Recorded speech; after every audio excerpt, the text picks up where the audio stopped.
Hello and welcome to another episode of Thriving Through Occupational Therapy. We're so glad you can join us for this episode that will cover strategies of communicating effectively with your doctor. Joining us to discuss this topic is Dr. Sydney Settle. Sydney is a licensed occupational therapist and received a Bachelor of Science in Human Development from Oklahoma State University and a doctorate of occupational therapy from Washington University in St. Louis.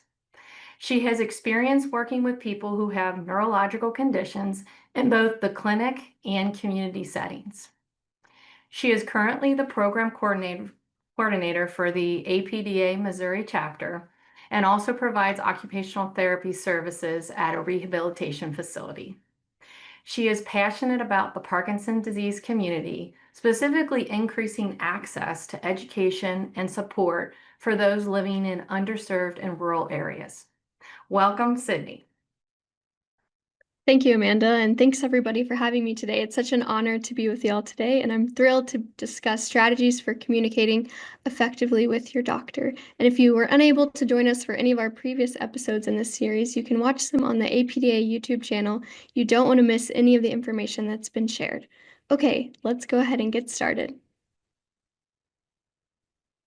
I want to start by providing a framework for why communicating effectively with your doctor is so important in your Parkinson's disease journey. Parkinson's disease is a chronic and progressive condition, meaning that as time progresses and goes on, symptoms will become more severe. And currently, there is no cure, and so focus is on treatment to manage the disease to live well. Parkinson's disease has both motor or movement symptoms, such as tremor, rigidity, stiffness, and non-motor symptoms. Some examples of these can be sleep disorders, GI disturbances, fatigue, depression, and each person with Parkinson's disease will have a various combination of both the motor and non-motor symptoms. And so because of the complexities of this disease, this is best managed with a full healthcare team. Today, I'm going to be specifically focusing on your appointment with a neurologist, but some other examples of people you can have on your healthcare team include an occupational therapist, a physical therapist, a speech therapist, nutritionist, counselor, and social worker. Each of these team members brings their own expertise and extensive medical training on all different aspects of Parkinson's disease. But I want to remind everyone that you are the center of the healthcare team. You are the expert on your Parkinson's disease, and you know your experience the best. And so I want to today empower you through this webinar, through these practical strategies in order to have a meaningful and successful appointment with your neurologist. A neurologist is a key member of your Parkinson's healthcare team. They have extensive medical training and expertise on the complexities of Parkinson's disease and treatment options. Their role on the healthcare team is really focused on treatment, and so looking at medication, so prescribing medication, adjusting the dosage of medication and when you take that medication, and surgery, such as deep brain stimulation surgery. They also coordinate care with other providers, and so this can look like referring to some of those providers that I previously mentioned to get some additional help for your Parkinson's. And the appointments with the neurologist only occur about 1 to 2 times a year, and they're typically limited to about less than an hour. And so this is a fixed time. It's very valuable time for your Parkinson's treatment because you have undivided attention from your neurologist and access to their expertise. And so the better you're prepared for these appointments, the more personalized care that they're able to provide. Because as I mentioned, each person with Parkinson's can experience it a little bit different. And so there's not one cookie cutter treatment. And so it's really important that you're prepared for these appointments so that they can provide personalized care to you. Okay, so now that we've discussed why it's important and the role that you play and the role that your neurologist plays, let's go ahead and dive into our agenda for today. So today we're going to be discussing practical strategies and tips that you can implement before your appointment with your neurologist, during the appointment, after the appointment, and then in between those appointments. So starting with before appointment. So having an effective appointment with your neurologist begins much before the actual appointment time that's on the calendar. This time is very critical, and preparation is key before the appointment. Starting with 1 month to 2 weeks out, we're really going to be focusing this time as preparation. So looking at symptoms, medication, your priorities, and then a few days before or the day before, looking at logistics and thinking about what would be important things to bring to this appointment. Okay, so starting with the 1 month to 2 weeks before the appointment, you want to begin by tracking and monitoring your symptoms. You want to think about both the motor movement symptoms, such as tremor, rigidity, stiffness, shuffling of gait, and non-motor symptoms that we previously discussed, such as sleep disorders, GI disturbances, anxiety, depression. And you want to consider these questions on the slide during the stage. So how long are these symptoms occurring? Are they all day? Are they just in the morning, at the end of the day? How often do they occur? Are they every day, every other day? Are you noticing a pattern with when you take your medication? And so after you take your medication, are your motor symptoms feeling better, feeling worse, the same? And do you have any recent significant changes? And so, as we learn, Parkinson's is progressive. And so, your symptoms will change and fluctuate. And so, you want to make sure you're tracking and monitoring any kind of changes that are happening. And then, finally, and really important, is how disruptive are these symptoms to your daily life? So, are these symptoms disrupting your ability to do the things that you want and need to do every day? And so there's not one perfect way to track. The best way is the way that you will follow. And so whatever way you prefer is the best way to do it. But here are a few ideas. So you can use a journal or a notebook. If you like pen and paper, this is a great option. You can use your phone. There are plenty of apps, or there's your notes app in your phone if you like using your cell phone. You can video. And so if you're having maybe freezing of gait, using a video could be very helpful because it will include the time when this was happening. You can also use a worksheet. So the image on this slide is an example of a worksheet created by the Davis-Finney Foundation. And so this worksheet is really helpful because, as you can see, it shows symptoms all throughout the body. And so some you may not know are Parkinson's related. And so this can be very helpful when you're preparing for an appointment because your doctor will only see you for such a short time. And so it's really important that you have some concrete data to help them plan the treatment. So we really want to close the gap of this daily experience of symptoms so that when you're visiting with your neurologist, they're able to get a clear picture of how your symptoms have been over time or since the last time they saw you. And we'll have a copy of this worksheet in the show notes for everyone to view after. Okay, this is an also great time, the 1 month to 2 weeks before, to either create or update the medication list that you're taking. And so you need to include any prescription medication, over-the-counter medication, and supplements. And you can include when you're taking them, how much you're taking, and if there's any side effects that you notice. Also really helpful for your neurologist if you include any previously tried medication and why that medication wasn't working. And so this is really helpful for them because when they're looking at this list, they can think about any future medication maybe they want to add or remove or adjust the dosage. It's really helpful for them to have a clear picture of all the medication that you're taking so they have a clear idea of moving forward what medication can be helpful for you.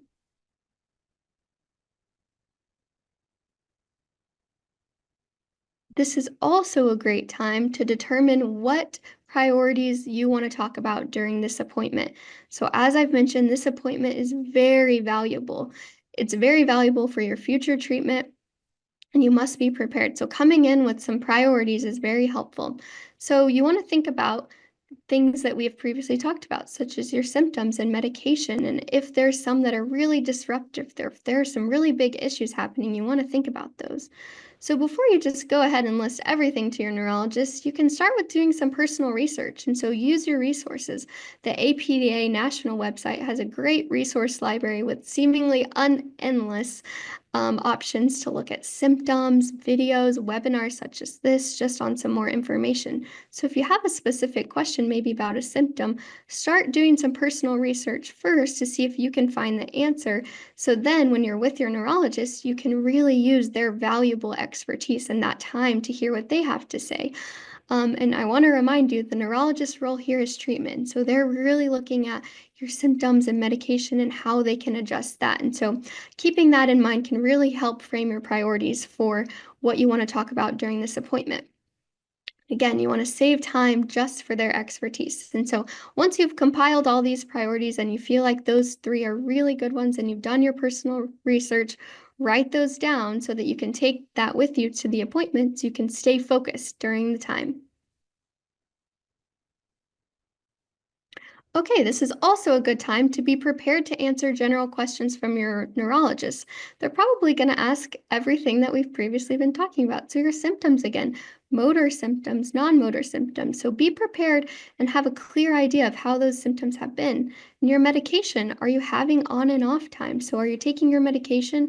Then there's a pretty big gap before your motor symptoms are feeling better. You want to make sure you're prepared to answer these questions. And how well is the medication working? Are you experiencing a decrease of symptoms? And then note if you've had any significant medical changes. Have you been to the hospital since your last appointment? Had any surgeries? This is all really helpful things to prepare for and think about before you get into this appointment. Because when you're in the moment, it can sometimes feel very overwhelming and you don't want to waste any time. And so it's very important to go ahead and kind of start thinking about questions they may ask you and what your answers will be. Also a great time to ask a trusted person. Maybe that's a care partner, a spouse, friend, family member, somebody that knows you really well and has seen your Parkinson's to join you. This is a really helpful for many reasons. First, just logistical. So sometimes when you're going to these neurology appointments, they're at a big medical facility and parking can be a nightmare. And so maybe you're having to park pretty far away in a garage and then walk into the office. And once you get into the office, it's a big building. So figuring out how to navigate where your doctor's office is, it can be really helpful to have someone else carry some of that burden so you can really focus on the appointment. They can also be helpful in assisting in answering any questions because they have another perspective and they're their own expert on your Parkinson's because they get to see it as well. So they can be a good person to have second opinions and fill in some gaps that maybe you're unable to say. And finally, it's really important you can designate them to be the note taker because there will be a lot of information shared during this appointment and you really don't want to miss anything that the neurologist says. And so if you have them be the designated note taker, this gives you the opportunity to fully engage with the doctor and really answer the questions, hear what they're saying, but then you have the chance to review any notes or important details after. Okay, so now we're moving into a few days before or the day before, and this is a logistical stage. And so you want to make sure you have the office address. You want to make sure you have the correct address and you know what suite number they're in, and you have the directions from your home to the office or wherever you're traveling from to the office. And you can use either Google Maps on your phone or Apple if you're comfortable with that, or a GPS system, whatever system you use, make sure you have it ready. And also think about parking, as I mentioned. So is this going to be a parking garage and you need to account for some time to walk from the garage into the office? Or is this just a smaller building and there's a parking lot? So think about and know what the parking situation will be. And also traffic. Is your appointment early in the morning or late in the afternoon during peak commute times? So think about when that is. The image on the slide here is really helpful. So if you do use Google or Apple Maps, you can input the address and then click that little button and click Arrive By and choose what time you want to arrive to this location as. And so this is really helpful because they account for how much traffic will be happening at that time. And so I always prefer to add a buffer time because you never know with technology if it's correct, but it's a really good ballpark of how much time you need to account in order to get there. And then some items to bring during this appointment. I want you to bring that symptom list or whatever you are using to track your symptoms. You worked so hard tracking it, so you need to bring that and be able to hand that to your neurologist. Your medication list that we previously mentioned, an extra dose of medication. So sometimes at these facilities, appointments can run a little long, and maybe your appointment time isn't going to be at exactly what time it is. So you want to make sure you have the extra dose of medication that you're taking. Have water and a snack, and then a journal or a phone or whatever method you prefer to take notes, because as I mentioned, a lot of important things will be shared during this appointment and you don't want to miss anything. Okay, so finally we've arrived at the appointment. So you've spent all of this time preparing and gathering all the important things that you need to get. I want you to arrive early. With Parkinson's disease, any kind of stress can make those symptoms worse. And so it can be really difficult sometimes to get up and get out of the door in preparation for this appointment. So you want to make sure you're giving yourself plenty of time to get ready, plenty of time to eat and get into the car and travel to this appointment. Thinking about all of the traffic and the parking. Give yourself plenty of time, because if your appointment is 1 hour and you miss 10 minutes if you're running late, that's about 17% of your appointment time. So that's a pretty large chunk of time taken away from your treatment. So you want to make sure you don't have anything cutting into that appointment time, that you can really save that appointment for that undivided, valuable attention from the neurologist. You also want to stay focused. This is a very important tip. You kind of almost need to shift your mind thinking when you're talking and communicating with your doctor. So sometimes we have a tendency to want to have some small talk and a two-way dialogue, but remember that this appointment time is very valuable. And so you want to make sure that what you're talking about is specifically about your Parkinson's and your priorities. You really want to make the most time of this appointment. And so you might have to shift this a little bit. It might seem a little unnatural, but it's very, very important for your future treatment. You also want to make sure your priorities are discussed. You spend so much time thinking and planning about your top 3 priorities, so you want to make sure that they get discussed during this appointment. And be honest about your symptoms. When your neurologist asks how it's going, sometimes we have a tendency to just downplay or say everything's fine, but they can't help you if they're not honest. And I know sometimes it can be pretty difficult to share some challenges and some symptoms. They may even be potentially really vulnerable subjects.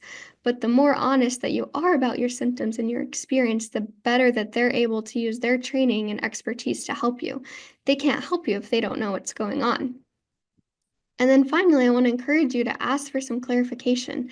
So if there's something that they said that maybe you didn't understand, or it was unclear about maybe a change in medication or any kind of treatment plan that they're recommending, you want to make sure that you ask those questions when you're with them right there in the moment. And don't leave if you're still kind of confused about anything that they said. Make sure that's all cleared up.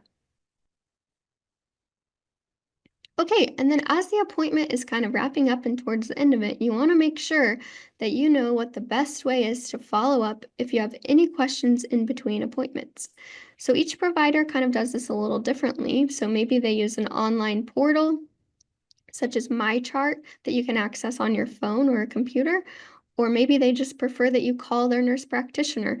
Whatever the best way that they is, make sure you ask and you have all of the information. So if you need information such as a username and a password to set up your online portal, make sure you have the instructions to do so. Or if they recommend that you're calling the nurse practitioner, make sure you have their number and the office hours and all of that good information, and write this down so you can take it with you. This is a good time to ask for some referrals to any other healthcare providers on the PD healthcare team. So there's a lot, and sometimes PD, as we've said, can be very complex, and there's a lot of different avenues. And so a few examples that I've listed here, you can see an occupational therapist. If you're having trouble with those daily living tasks, such as dressing, bathing, eating, getting in around the house, being safe in the home, if you're having any difficulty with that, this could be a great time to ask for a referral to an occupational therapist near you who treats Parkinson's disease.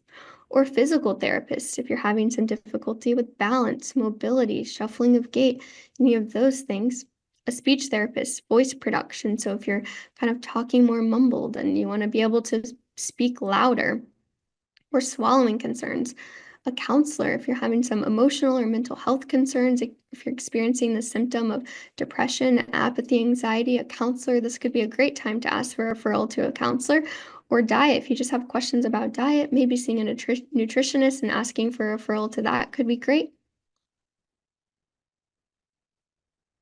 And then after the appointment, As I've said, there was probably so much crazy important information that was shared during this appointment, and you can maybe be feeling very overwhelmed. So take some time. You may be feeling fatigued after the appointment, so don't think you need to do this right away. Take some time, take care of yourself, take a breather, and then when you're ready, review the notes that you took that you or your care partner or your trusted person that joined you, that they took from the appointment. And look at any changes that the doctor recommended. Did they add a new medication to try? Did they adjust your dosage? What did they say during this appointment? And then you also want to begin implementing those changes. And so if they got a new medication, make sure you're getting that medication and you're starting taking it when they're recommended. Or if they're adjusting any of your doses, make sure you're adjusting that as well. Also a good time to, if your doctor was using that online healthcare portal, to go ahead and set that up. Make sure you have your username, your password, and you're able to log on, and you can see the area where you can send messages to your provider. And then if your provider preferred calling the nurse practitioner, keep that number handy. You can even write it down and stick it on your fridge so you have it with you. This is also a good time to schedule any other healthcare appointments. And so did you get a referral to an OT or a PT? Call them and get that scheduled on the calendar and go ahead and get those evaluations scheduled so then you can begin the treatment that they have for you.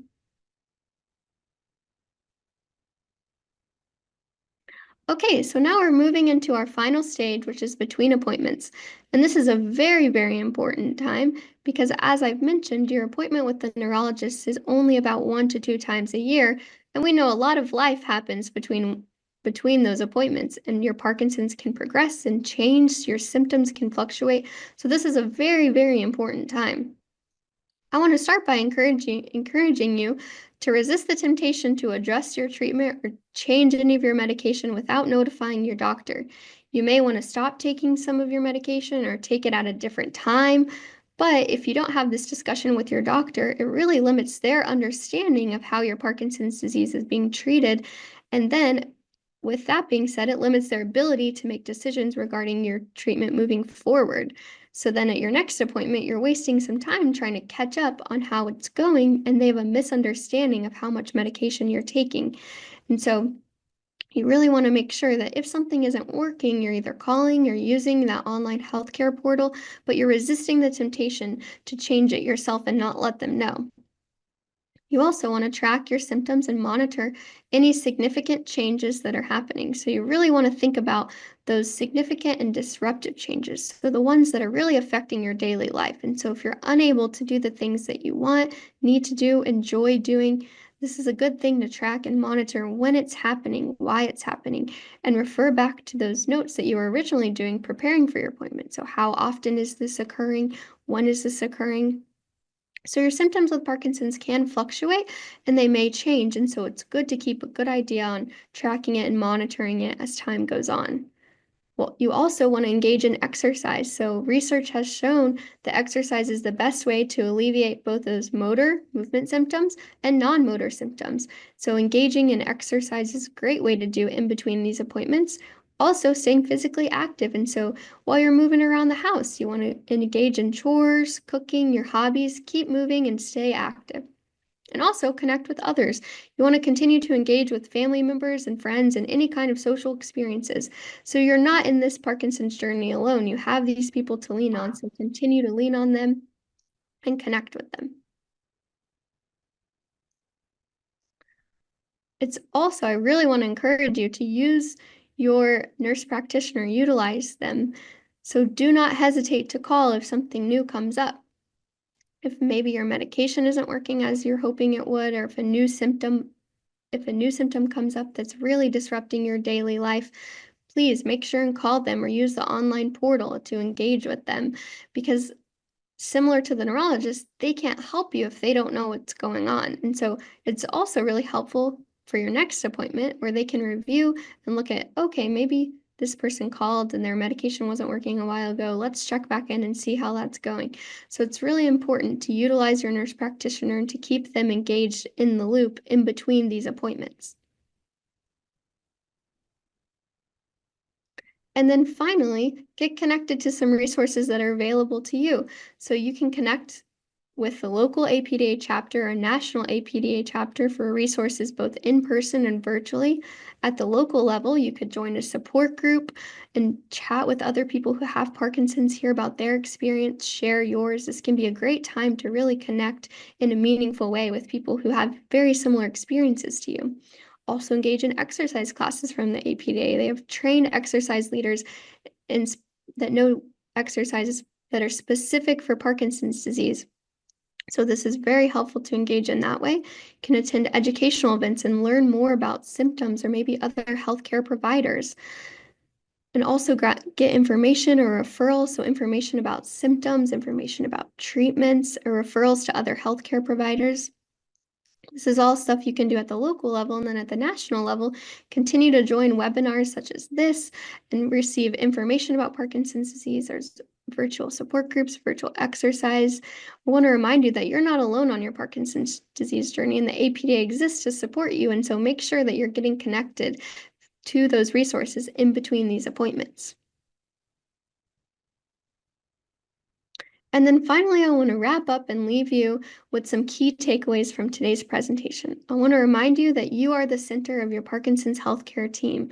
You are the expert in your Parkinson's, and the better that you can share and articulate your experience about Parkinson's, the better your healthcare team can support you. And so take all of these tips today and make sure that you're able to really understand your Parkinson's and then share it with them so that they can help and use their expertise to help you.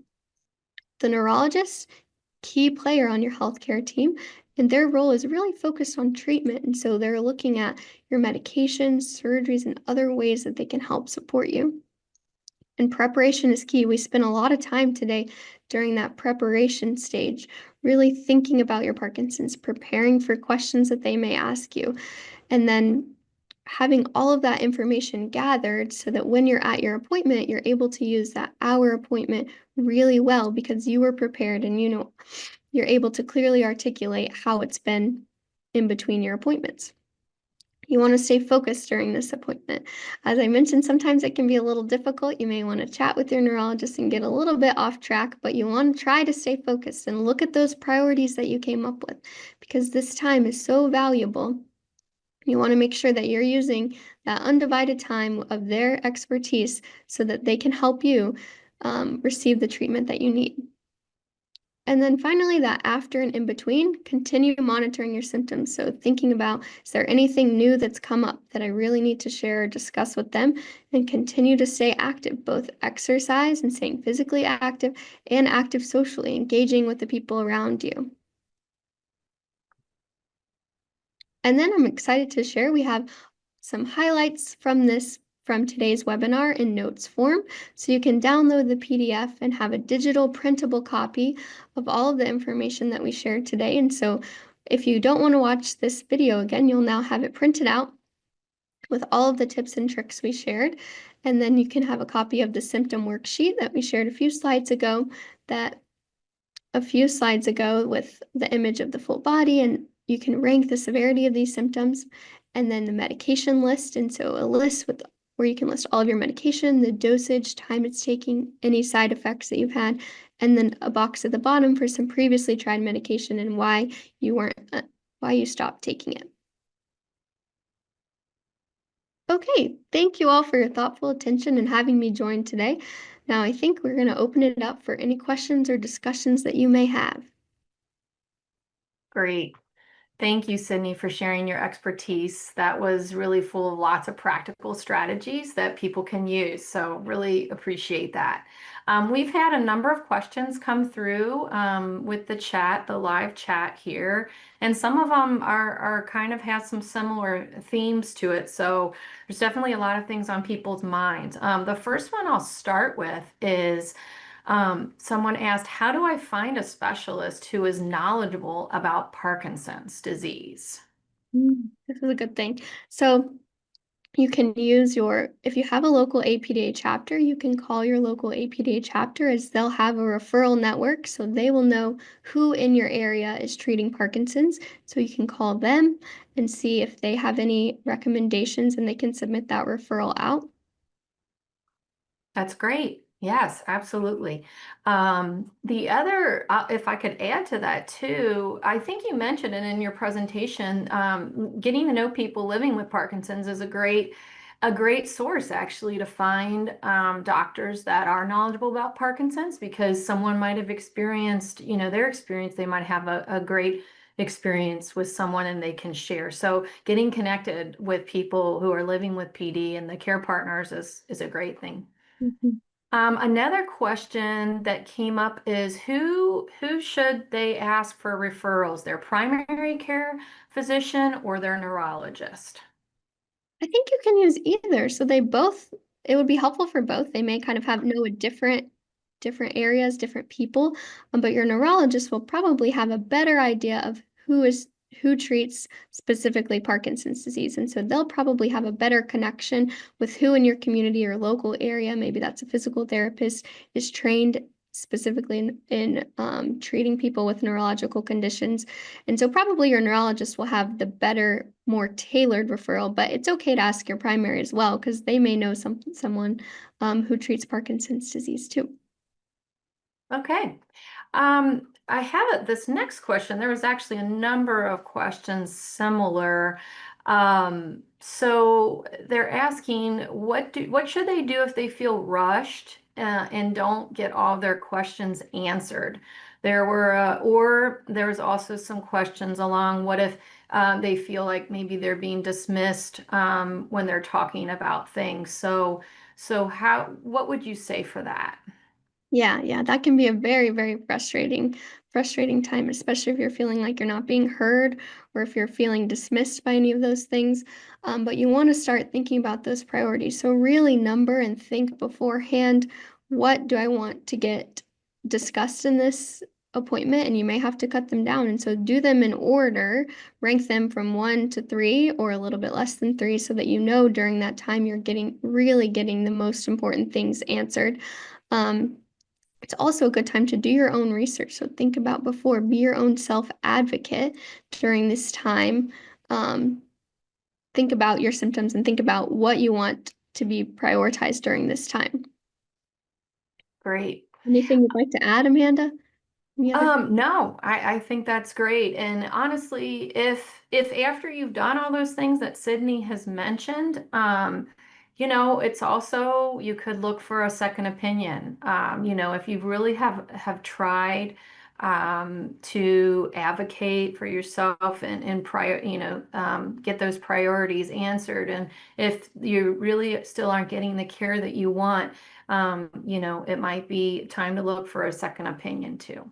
Yeah, and that's a good time to again talk to the people you know who have PD, see what their experience is, see who they're seeing, maybe a local support group or other people that you know with PD.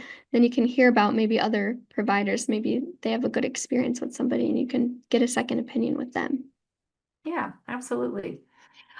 So as we're kind of along similar lines, there was a few questions about how do they get their doctors or their providers to coordinate and kind of work together. Do you have any thoughts about that? There were a few questions about getting everyone to kind of work together, coordinate care with the different providers. Yeah, that is a big challenge with our healthcare system. In a dream world, they would all be connected and it would be a pretty easy coordination between all of them. And as we know, your PD healthcare team is pretty big and diverse. And so in a dream world, everybody would be connected together. But sometimes that's not the case. And so it can be helpful on your part if you have any important information from other providers that you're bringing to this appointment. So any kind of scans or any of that information you can bring to the appointment with you. And so you really have to be a self advocate and do a lot of prep kind of yourself and coordinate what they're saying into with what your neurologist is saying. And then there are some places where the team kind of works a little bit closer together. And maybe if you're already seeing someone, a physical therapist or something like that, you can have one that's working with your neurologist. And so maybe they're using the same online healthcare portal. And so that could be really helpful. Great. Okay. Let's see some others that we're seeing here.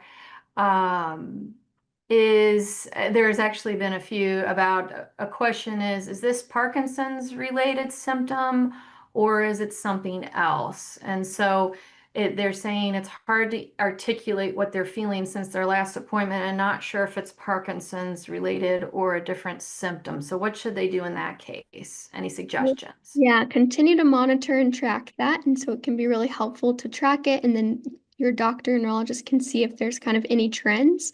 So they're really trained in knowing the complexities of Parkinson's. So they have a pretty good picture in their mind of what symptoms are Parkinson's related. And so having that information, that concrete information written down of when those symptoms are occurring, how often they're occurring, that will really help them be able to piece through if it is Parkinson's or if it's not Parkinson's disease related. And those two things can exist together. You can have some symptoms that maybe aren't Parkinson's disease if you have another healthcare condition. And so having those written down and having some concrete data can really help. And then also, again, speaking to the other people who have Parkinson's disease, are they experiencing this as well? Because there is kind of like a general category of symptoms, even though each person may experience a different severity of those or different combination of them, there's a pretty big category. And so maybe someone else is experiencing this as well. Amanda, do you have anything to add? No, Any other? I think that's great. So then another, let's see, question. We've talked about the difference between, or we've talked about, we've said neurologist, primary care, and movement disorder specialist. Is there, what's the difference just to highlight that and who should people be seeing there? And what if they don't live maybe near some of these specialists too? Yeah, that's very common that you may not live near somebody who's a specialist in Parkinson's disease. So your primary care, they're just your general primary, they kind of have training in all kinds of medical conditions. And so there are some primary care physicians who treat a lot of Parkinson's because Parkinson's disease is very common. And so if you have one that's pretty well understanding of that. That's very helpful. And then your neurologist gets further training in neurological conditions. And so any kind of condition, Parkinson's being one of those. And then a movement disorder specialist is one step further where they have training in specifically in movement disorders such as Parkinson's disease and Huntington's disease. And so movement disorder, there's they have the most training in Parkinson's disease. And then but those are usually only at specialist centers. There's not as many throughout the country. So those can be kind of challenging to get into. But if you can get into one, that's great because they have tons of training and expertise. Okay, thank you. This is kind of shifting gears a little bit, but you did mention about symptom tracking app, and a question came through. Is there one that's recommended for tracking your symptoms? Yeah, there's a lot of symptom tracking apps out there. The APDA actually has a symptom tracking app. So for any kind of symptom tracking, excuse me, you want to do whatever is best for you because if it's not a method that you're liking or that works for you, that doesn't mean it's a good tracking app. You want to be able to find something that's simple and consistent. And so you can try a few of these apps, maybe for a week or two, see if you're able to be consistent in tracking your symptoms. And if that's a simple way, then that's a good way for you. It can also be really important to ask your doctor. Maybe they have one that they recommend that works with their online system that could coordinate those together. And so if they have a suggestion that's easy for them, that could be a good one as well, because then you're able to share that information with them pretty streamlessly. But overall, just use any kind of tracking, either that's an app on your phone or just paper and pen, whatever you're comfortable with and whatever you decide is the best is the one that you will use and follow through. So that's the one I want to encourage you to use. But try the ones that exist out there. Okay. And also while we're talking about resources, I did want to make sure everyone knows the cloud icon in the left-hand side of your screen. That is where Sydney mentioned there's a download where you can follow up with the resources that Sydney talked about and has a way where you can track symptoms there. But that is up on the left-hand side of your screen, the cloud icon. That's how you can get that. And I think that what Okay. we did today is compiled into one PDF called Strategies for Communicating Effectively with Your Doctor. And so that includes both the notes from today's presentation, the symptom worksheet, and then the medication list. So all of it is there together. Great. Let's see here. We've covered a lot of these questions. Um, let's see. How about another question that came through was how do I talk about symptoms that really don't occur all the time? That's very common because your symptoms can fluctuate and change over time. So you really want to think about and take note of a description of the symptom. So what is happening, when it's occurring, so what time of the day, and what time in relation to when you took your medication, and then how long is this symptom lasting, and then determine if this is a priority. So once you kind of think about all these questions, is this something that's really disrupting your daily life, or does this just kind of occur and then goes away and it's just kind of a piece of it. But if this is really affecting your ability to do those things that you want and need to do throughout your daily life, that's when you want to mark this down and use those online portal, call the nurse practitioner. So everything that we've kind of touched on, just make sure you're tracking and monitoring it, even if it's fluctuating. So including when it's happening, why it's happening. Okay. And you did mention, we've mentioned a few times the importance of connecting with people living with Parkinson's and their care partners. So there was a question here, how do I find a support group or how do I find folks that are living with Parkinson's that I can connect with? If you have a local APDA chapter near you, that's what I would encourage you to start with. So looking to see if you have a chapter around you that has a Parkinson's disease support group. And you can also just do a quick Google search or a call and ask, in your Google search, type in Parkinson's support groups, and maybe there's some from another organization nearby or just local group that meets together. Also a good thing to ask your neurologist. Maybe your neurologist knows of some groups around that are meeting. So that'd be a great way. That's what I would encourage you to just start is to look, you can do on a little internet search or asking your neurologist. Okay, great. Let's see, we had another question that's somewhat similar, but we've had so many of these. This person's question said they're trying to help their dad who has Parkinson's, has multiple medical issues, and the neurologist gives the impression that they've given up and they didn't feel like they got any sort of help at the last appointment.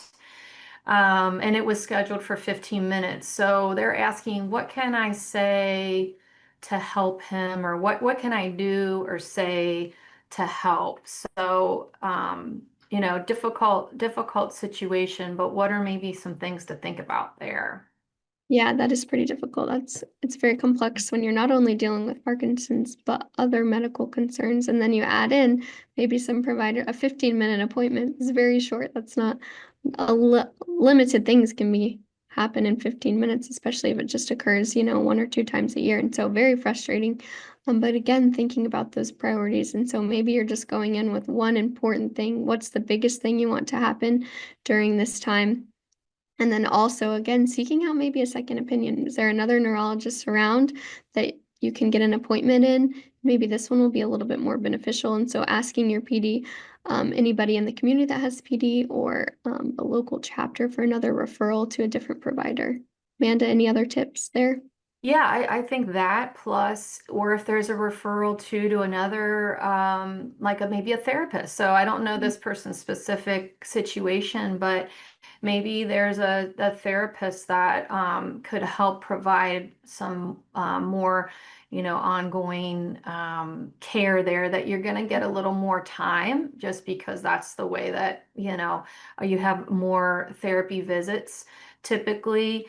And if this is something more in an advanced stage of Parkinson's too, I think that's worth asking, okay, what are the things that I can do in advanced stages that can help my dad? So continuing to ask questions and push, even maybe talking to the nurse practitioner, when your appointment's finished, but at least calling and following up with the nurse practitioner to see if there's anything else where you can get that number one priority like Sydney mentioned. Yeah, that's a great thought because the care team has so many other providers. And so maybe you really want to focus on movement. And so that's when you get, a physical therapy consult. And then like Amanda was saying, you have more visits and it's kind of a more one-to-one style treatment, or maybe home safety or OT. There's kind of maybe some other providers that you could supplement, and looking at those different areas, whatever the priority may be at this stage. Mhm. Great. Well, I think we've covered the questions. This has been just a great, Sydney. We appreciate having you here to join us, and we appreciate all of you being here with this webinar. And we look forward to seeing you next week with Dr. Gilbert's host webinar. So thank you all so much. Thank you so much for having me. Sure.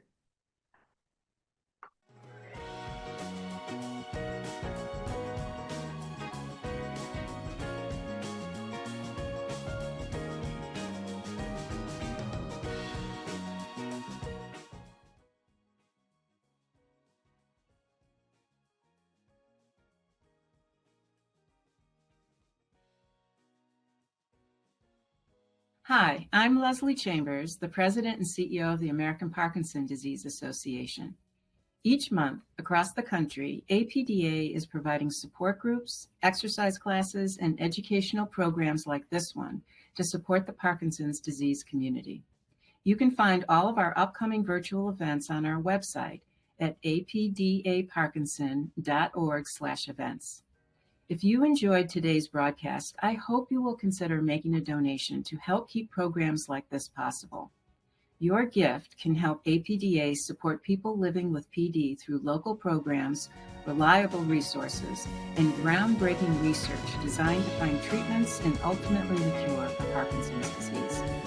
Please donate today at apdaparkinson.org/donate. And thank you so much for your support.